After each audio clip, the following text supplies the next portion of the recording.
انتقد الرئيس التونسي قيس سعيد بعض المهرجانات الفنية في تونس، مصرحا أنها لا ترتقي بالذوق العام، بعد جدل تسببت فيه حفلة للفنان اللبناني راغب علامة نتيجة لسلوك المعجبات. وقال الرئيس التونسي قيس سعيد خلال لقائه منصف بوكثير وزير التعليم العالي والبحث العلمي والمكلف بتيسير وزارة الشؤون الثقافية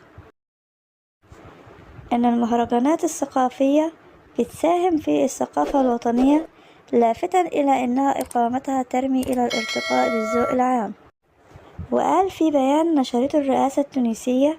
مسرح قرطاج ومسرح الحمامات على سبيل المثال لم يكونوا مفتوحين إلا للأعمال الثقافية الراقية، وكثير من الخارج كان حلمهم هو الوقوف على هذا المسرح، لأنهم يعتبروا ذلك اعتراف لهم بقيمتهم الفنية،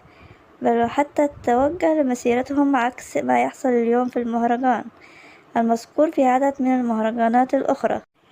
وأحيا المغني اللبناني الأسبوع الماضي حفلا ضمن المهرجان العربي للإذاعة والتلفزيون بدورة 24،